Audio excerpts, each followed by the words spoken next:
Creativity. An obvious leftist tactic to indoctrinate your kids and fill their heads with flowery nonsense about whatever or something. But seriously, what is creativity? Why does it matter? Why does it seem to be missing, if not absent entirely, from our modern entertainment? Well, all fingers point towards a little term called the intellectual property. Creativity wasn't such a rare thing once upon a time. For better or for worse, Walt Disney did bring a bunch of creatives under the same banner to give us a smorgasbord of animation and change animation forever with such classics as Fantasia, Snow White, other less favorable movies. But the point is, the animation was solid, and Disney did change animation forever. So, what changed? I'll tell you what changed. Money changed everything. Someone decided that instead of taking the time to come up with a completely unique story with great characters and great dialogue, etc., they could just be lazy and make a whole bunch of money. And the art form really suffers for this. The creatively bankrupt nature of Disney is something we're seeing now more than ever. Each new remake, The Lion King, Mulan, and now Pinocchio. It's just one shameless cash grab after another. It's such a big issue, with such a broad scope. Not even video games are safe. And if I'm going to be talking about video games, you know where I'm going with this.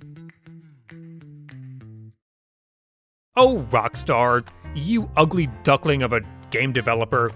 Where did you go so wrong? You used to be an elegant swan. Now you're just... shit. If you were to ask little teenage me who my favorite game developer was, Rockstar would probably top the list.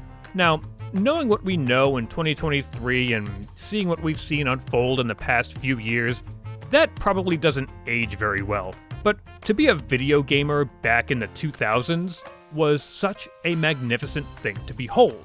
We got treated to Grand Theft Auto 3, Vice City, San Andreas, Grand Theft Auto 4, all in the same decade. You knew that if Rockstar was coming out with a new game, they were going to knock it out of the park. But the topic of this video is about creativity. Well, let me narrow my focus just a little bit. See, coming off of the success of Grand Theft Auto San Andreas, Rockstar would drop a little esoteric title called The Warriors, and this would come out a month before the Xbox 360 no less. Right on the cusp of a new generation of console gaming, Rockstar was just like, yeah, we got another PS2 game in us, and it wasn't even over. Next year, 2006, right before the PS3 and the Wii would launch, they dropped Bully. On the PS2, they were absolute mad lads back then. We don't see that Rockstar anymore. We see a creatively bankrupt, only monetary-focused Rockstar now.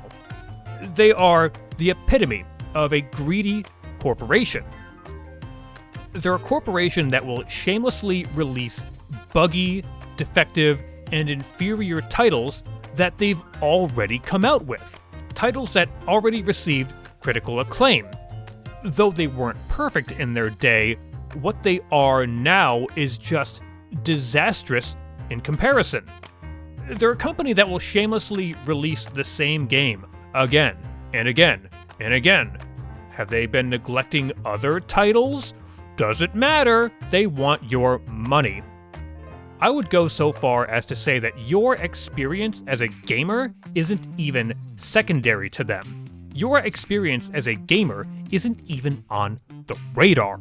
The only thing that matters is how much money Rockstar Games can bash out of the piggy bank that is your skull.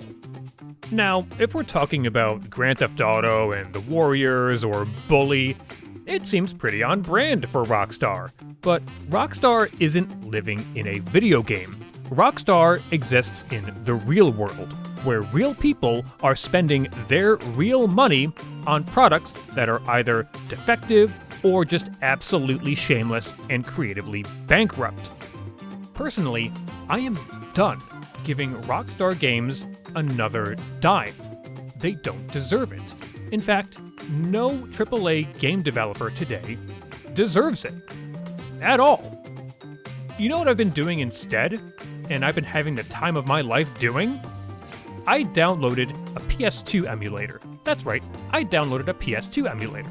I've been revisiting Vice City, and I'm going to revisit all of the other games that I used to play for free as they were meant to be. Are they perfect? Are they polished up to today's standards? No, but they are functioning games as intended. No fuck-ups at all. No defective nonsense, no need for someone to come back in and say, oh, don't worry, we'll patch that out, because Rockstar already put the work in once. They already released the game, they already did it. If Rockstar understood this and cherished creativity, they wouldn't be where they are now.